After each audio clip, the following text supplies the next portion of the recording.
मैं समझता हूँ कि शहीद भुट्टो का एक अजीम कारनामा है।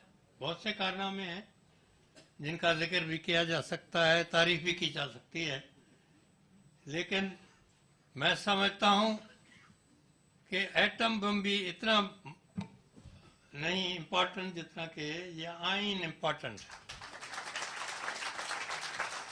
ये आप और हमको वे ऑफ लाइफ बताता है कि क्या करना चाहिए इंसान को अपने लिए, सोसाइटी के लिए, मुल्क के लिए क्या करना चाहिए, मुल्क को कैसे इस्तेकाम मिलेगा, कैसे मजबूत होगा, मुल्क में कैसे तरक्की आएगी। ये सब मुख्तलिफ चैप्टर्स हैं, लेकिन मैं एक चंद मिनट लूँगा, ज़्यादा नहीं।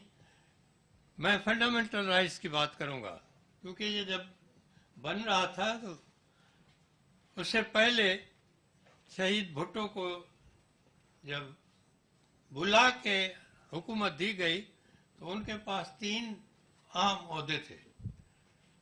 एक प्रेसिडेंट ऑफ पाकिस्तान, एक प्रेसिडेंट ऑफ कौमी असेंबली और एक प्रेसिडेंट ऑफ पाकिस्तान और प्रेसिडेंट ऑफ कौमी असेंबली और चीफ मार्शल एडमिनिस्ट्रेटर। कुछ अरसे के बाद जब उनको हुकूमत मिली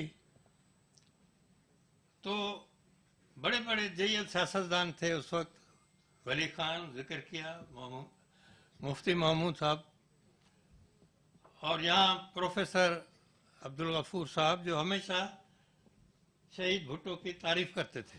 जिस महफिल में भी हो, जिस जलसे में हो, वो भुट्टो साहब की, शहीद भुट्टो की जरूर तारीफ करते। वो थे जमात इस्लामी के, लेकिन क्योंकि आइन बनाने में वो भी हिस्सेदार थे तो उन्होंने तारीफ की। तो जनाब ये 29 मेंबर्स की कमेटी बनी। इससे पहले जब मार्शल लॉ अभी था, 1-1.5 महीने के बाद लोगों ने शुरू किया कहना कि जी शहीद भुट्टो तो कहते हैं कि मैं जमहूरियत का दिलदादा हूँ, लेकिन कंटिन्यू कर रहा है मार्शल लॉ को तो नहीं कंटिन्यू करना चाहिए।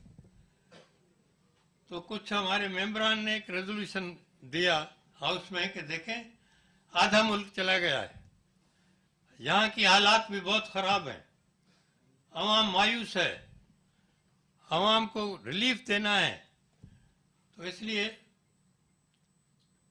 मार्शल लॉ को ख़त्म होना चाहिए।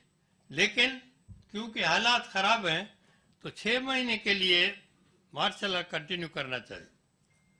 सब ने दस्तखत कर दिया। खुद वली खान साहब, ये भी कहलाते हैं सब के बड़ा डेमोक्रेट था, मुफ्ती साहब, सब ने कर दिया। तो उस वक्त प्रिजाइड कर रहे थे चेयरमैन शहीद भुट्टो साहब। तो उन्होंने कहा जी आपने मेहरबानी की, 6 महीने के लिए आप कहते हैं कि मैं चीफ मार्शल एडमिनिस्ट्रेटर भी रहूं, प्रेसिडेंट भी रहूं और असेंबली का भी प्रेसिडेंट रहूं। मैं नहीं चाहता ये, मैं चाहता हूं कि जल्दी से जल्दी खत्म हो। दूसरे दिन उन्होंने आके डिस्ट्रीब्यूट की इंटरम कॉन्स्टिट्यूशन, और उन्होंने कहा मैं एक दिन भी मार्शल लॉ नहीं चाहता, कैसे भी हालात हों, कैसे भी हालात हों, हम जमहूरियत चाहते हैं, हम आइन चाहते हैं, मार्शल लॉ नहीं चाहते।